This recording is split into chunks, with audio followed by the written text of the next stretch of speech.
Здравствуйте. Hello and welcome to Russian language class.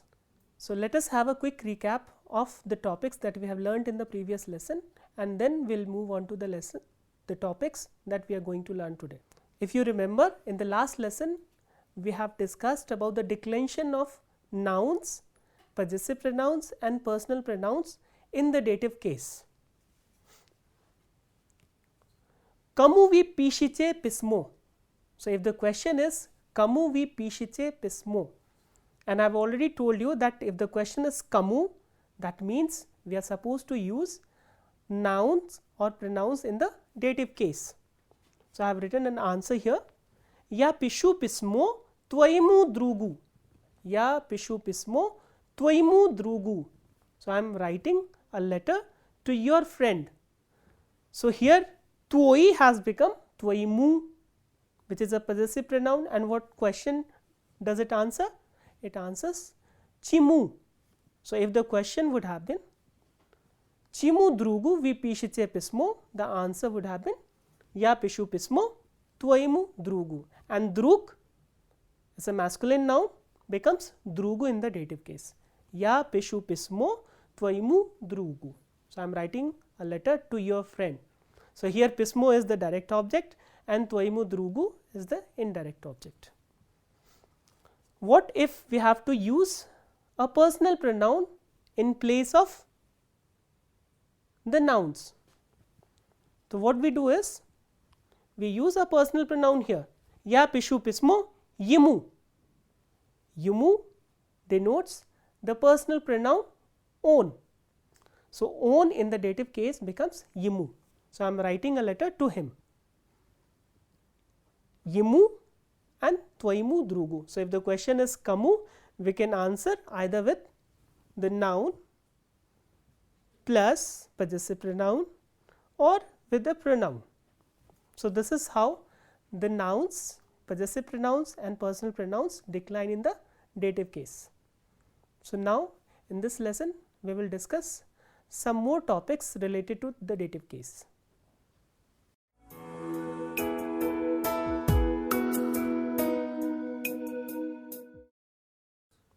While discussing the uses of the dative case, we have discussed that there are certain prepositions which require the dative case of nouns, pronouns to be used after them. And I had also told you that some of the prepositions are like such as pa, ka, blagodarya and saglasna. So these are the four prepositions we are going to discuss in this lesson. So all these prepositions, they require nouns and pronouns to be in the dative case.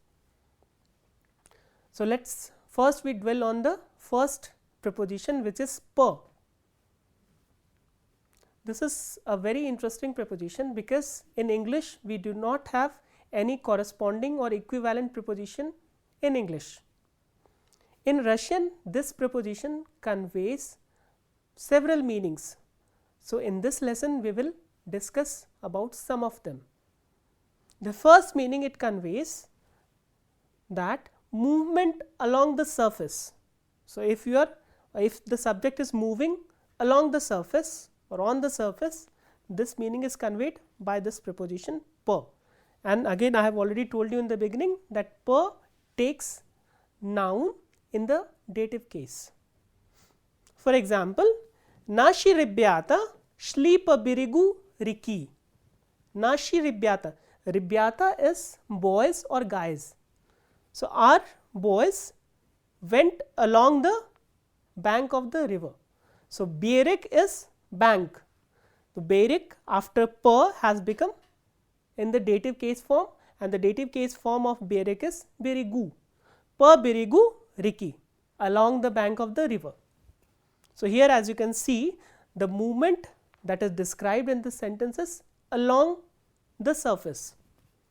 The next meaning it conveys is movement in various directions. So if the direction is not fixed, you are going here, there and from there to there. In that case we use the preposition pa, and after pa noun in the dative case. For example, on ljubit jezdit po miru. Mir is world, jezdit is to travel, lubit is to love. So, he loves to travel around the world. So, here he loves to travel around the world or across the world, across the globe. So, that is how you can translate this sentence into English. So, here as you can see, the movement is in the various directions. So, there is no fixed direction where he is heading to. So, in this circumstances or situation, we are supposed to use the preposition per along with the noun in the dative case. So, we will now look at other meanings of the preposition per.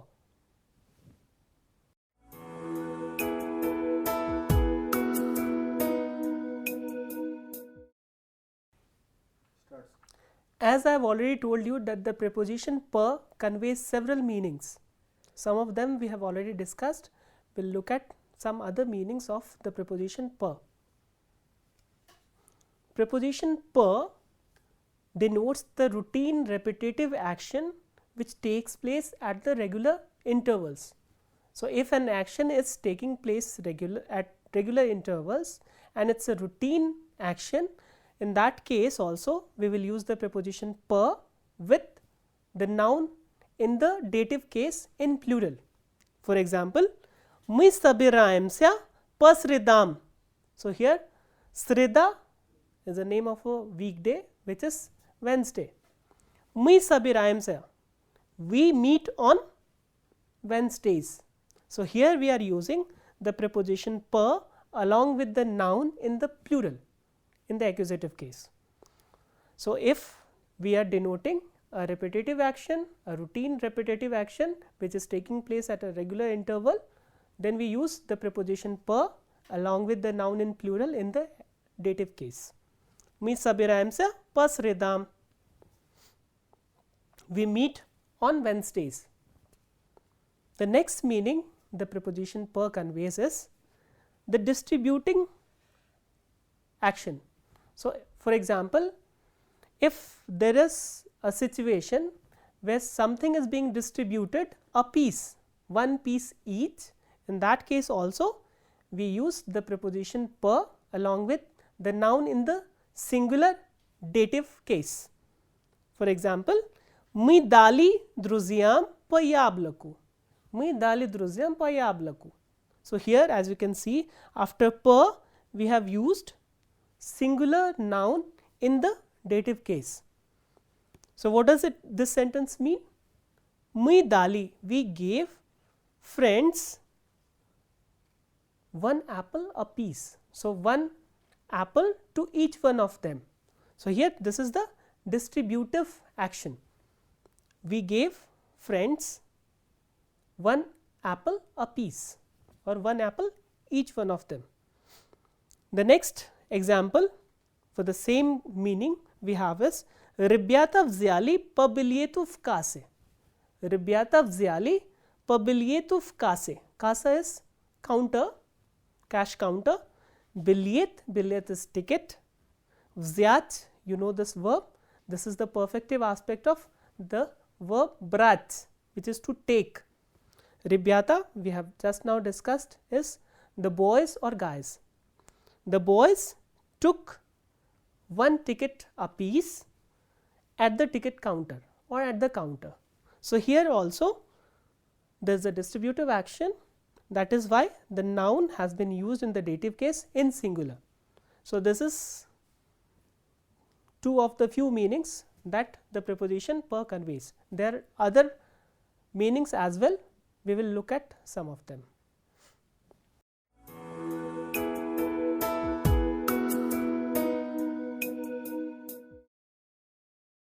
We are discussing the various meanings of the preposition per when used with the noun in the dative case.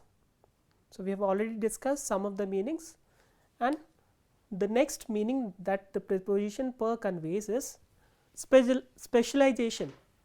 So, preposition per also indicates the specializations of a person or a thing. For example, it also conveys the meaning of a subject. When you want to denote a subject, then we also use the preposition per. For example, on specialist per physique, on specialist per physique. He is an expert of physics. Per physique. Physica becomes physique in the dative case because it is used after the preposition per. Un specialist per physique. Omnia examen per chimie. Omnia examen per chimie. I have an examination on chemistry. I have an examination on chemistry, or I have a chemistry examination. So, that is how the subjects or specializations or expertise is denoted in the dative case with the use of the preposition per. So, these are some of the meanings that the preposition per conveys. We have also left some of the meanings which will be discussed later on in the later lessons. Now, the second preposition we are going to discuss is the preposition que. Que denotes the movement towards something or someone. So, basically it can denote the movement towards an inanimate being or as well as animate being, and it takes kchimu, kakamu. So, if you are using an animate noun, it will take kakamu. If you are using an inanimate noun, the question will take kchimu. For example, mi padashli k magazinu. Mi padashli k magazinu. See, the verb padaiti is a verb of motion. So, this verb itself denotes the motion or a movement towards something. Mi padashli k magazinu.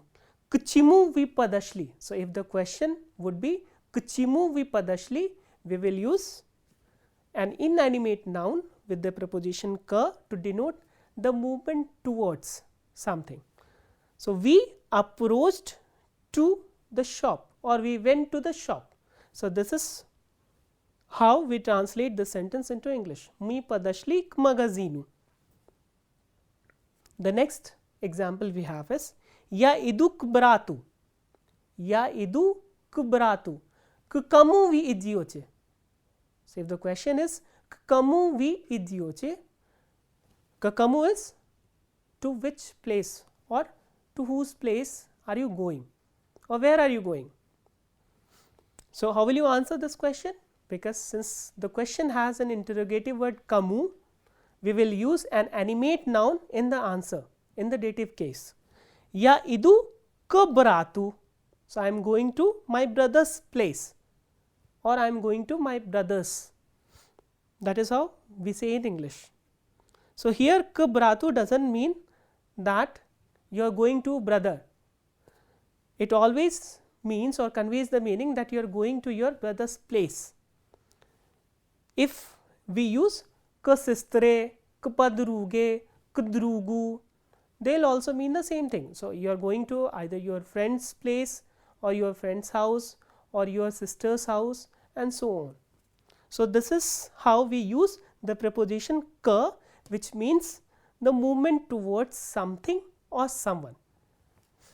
So, let us move on to the next preposition that take the dative case of nouns, which is blagadarya.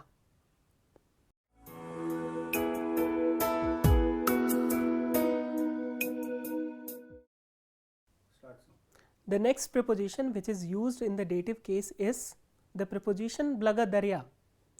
Blagadarya denotes an action owing to somebody or something, which means due to something or someone. So, when an action happens owing to someone or somebody, we use this preposition blagadarya. For example, blagadarya aanne yasdal examini. Blagadarya aanne yasdal examini. Sdach is the perfective aspect of sdavach, which means to pass the exam. Sdach is to pass the exams. Blagadarya aanne. So, thanks to Anna or because of Anna, I passed the examinations. So, here blagadarya could mean either thanks to or owing to or because of or due to. So, because of Anna, I passed the examinations. The next example we have is Благодаря Сергею мы смогли получить билеты домой. Благодаря Сергею мы смогли получить билеты домой. Smugly is from the verb smoch. Moch, smoch. Smoch is the perfective aspect of the verb moch, can. Paluchich is the perfective aspect of the verb paluchach, which is to get or to receive. Bilyeti, you know, tickets. Damoi, home. So, Благодаря Сергею. So, because of Sergei, we could get or we could receive the tickets home. Because of Sergei, we could get the tickets home. So, here as you can see, Благодаря Анне, Благодаря Сергею, they denote an action which has happened or which has been made possible because of Anna in the first sentence and because of Sergei in the second sentence. So, this is the use of Благодаря, of the preposition Благодаря, and Благодаря takes the noun in the dative case. So, now we will learn the other preposition, which is Saglasna. Saglasna also takes the nouns in the dative case.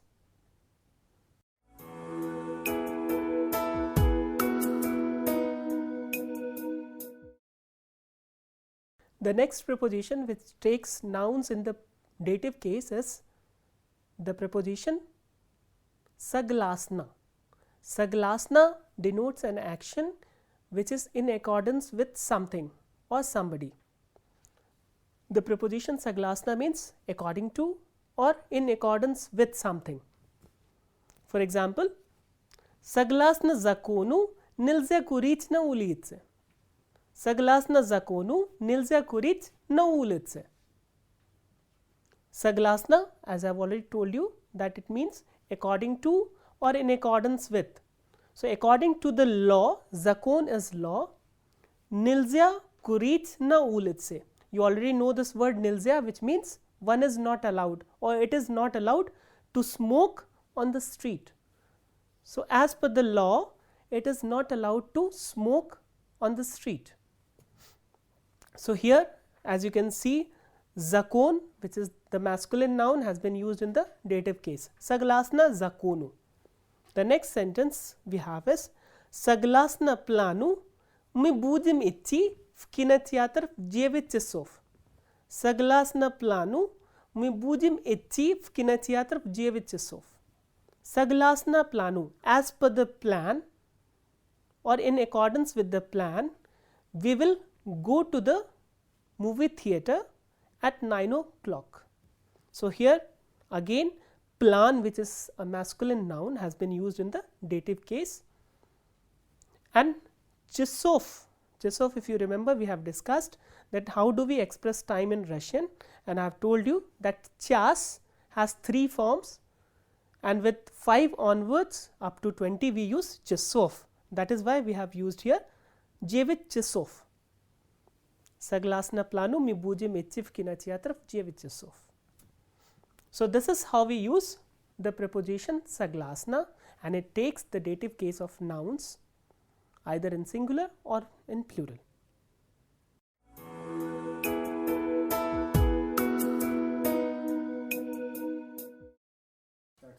We have already discussed about the declension of nouns and pronouns in the dative case. Let us now discuss about the adjectives in singular in the dative case. So, how do adjectives, singular adjectives, they decline in the dative case? We already know the nominative case forms of the adjectives, singular adjectives, and they answer to the questions kakoi, kakaya and kakoe. So, kakoi is the masculine form, kakaya is the feminine form, and kakoe is the neuter form. So, now let us take the first adjective, which is krasivy. Krasivy is beautiful. Krasivy is masculine form and it answers to the question kakoi. Krasivaya is the feminine form which answers to the question kakaya, and krasivay answers the interrogative word kakoe. So, what happens when these forms are used in the dative case and what questions do they answer?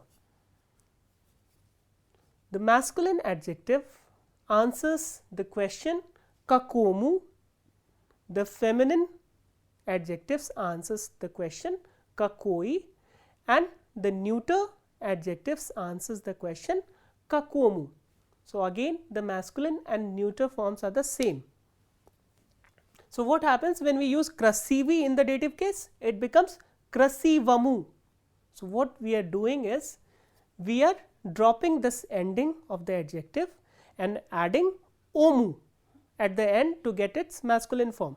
So, krasivi, krasivamu, krasivaya, again we will drop this aya which is the ending and add oi.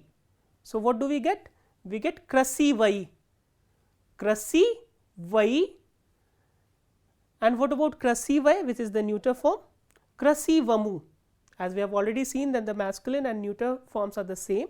So, krasivamu will represent the masculine as well as the neuter forms. Krasivamu, krasivai and krasivamu. The next is balshoi. Balshoi is big. Balshoi, balshaya and balshoi. Balshoi masculine, balshaya feminine and balshoi neuter. So, balshoi turns into balshomu in the dative case which is masculine, and balshoi when it answers the question kakoi. So, this is the feminine form balshomu, balshoi and balshomu. So, these are the three forms of balshoi in the dative case. The next is kharoshi. Kharoshi is good. Kharoshi, kharoshaya feminine and kharoshe neuter. So, what happens when kharoshe is used in the dative case? Kharoshi becomes kharoshemu. So, we are dropping the ending and adding yemu. So, we are not using omu but yemu here with kharoshi. Kharoshemu, and here we are not using o ikratke, we are using ye and ikratke. Kharoshemu, kharoshyei feminine and kharoshemu neuter. So, there are two endings omu and yemu. So, with kharoshi we are using yemu, not omu. And the last adjective I have taken is sini, which has a soft ending na, e and e kratke. So, sini, senior and seniye. This double ya with feminine and double a with neuter. Sini becomes sinemu, changes to sinemu. So, what we do is we drop the ending e and e kratke and add ye, ma and u.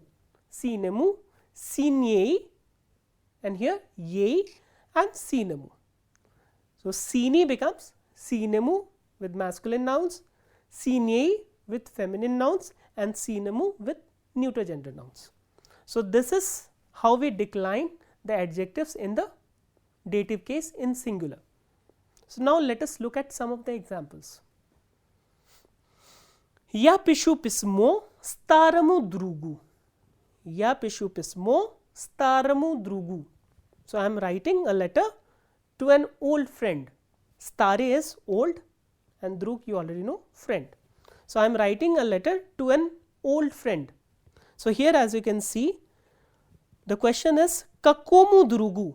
So, if I have to ask a question for the adjective, the question would be kakomu drugu vi pishiche pismo.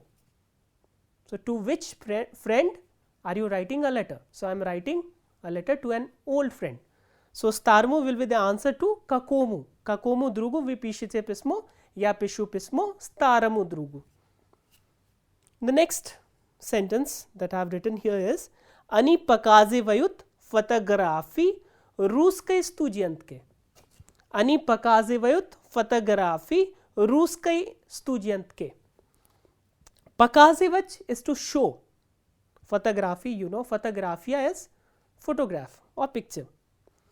Ruskay studentke. So, they are showing the pictures to Russian student.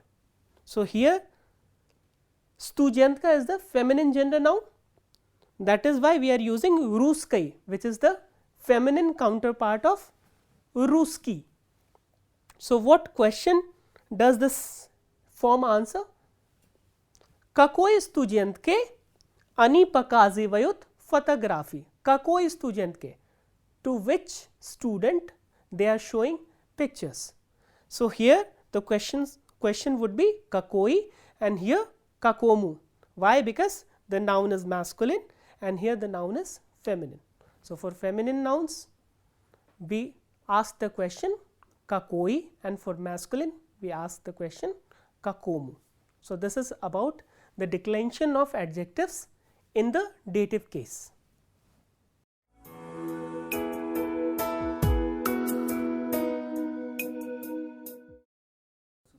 Now, we will discuss the declension of the demonstrative pronouns एतत् and tot and the determinative pronoun वेस in the dative case. So, how do these pronouns decline in the dative case when used with a noun? You already know the nominative case forms of these pronouns एतत्, tot and वेस. So, this is the masculine form of these pronouns एतत्, tot and वेस. एतत् is this, tot is that and वेस is all. So, what happens when we use the masculine forms of these pronouns in the dative case? एतत् changes to एतमु, tot, Tamu and वेस सिमु. एतमु, तमु and Simu. The feminine forms एता, ता and स्या changes to एतई, तोई, इफ्सियई and सियई. एतई, तोई and सियई. The neuter gender forms एता, तो and स्यो changes to एतमु, Tamu and Simu. एतमु, Tamu and Simu. So, these are the forms that are used in the dative case. So, now let us look at some of the examples. Ani puchishestvavali pavsyai inji. Ani puchishestvavali pavsyai inji. Puchishestvavach is a verb which means to travel. Ani puchishestvavali, they travelled all around India or across India. Ani puchishestvavali pavsyai inji. So, here after pa we have used the determinative pronoun वेस and India as a feminine gender noun, that is why it has become स्यई. Ani puchishestvavali pavsyai inji. Этому студенту понравилось общежитие. Этому студенту понравилось общежитие. Общежитие is hostel. Понравилось, we have done this word. This means to like. And этому студенту here represents the logical subject of the verb понравиться. So, this student liked the hostel. So, here again as you can see this एतत् has been used in the dative case, that is why its form has changed to этому. Этому студенту понравилось общежитие. And the last sentence, идите к тому столу. Idite к тому столу. मतलब go to that table.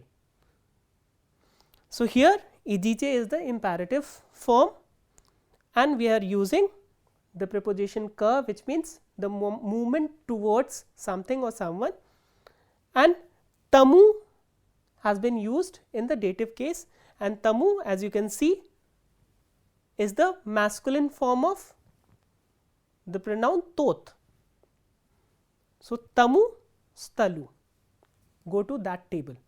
So, this is how we use the demonstrative pronouns एतत् and tot and the determinative pronoun वेस in the dative case. So, this is all we have for today's lesson. So, what all we have learnt? We have learnt the prepositions that are used in the dative case. We have also learnt the adjectives in singular in the dative case, and apart from that towards the end we discussed the pronouns एतत्, tot and वेस in the dative case. So, this is all for today. We will meet in the next class. Till then, Spasiba. До свидания.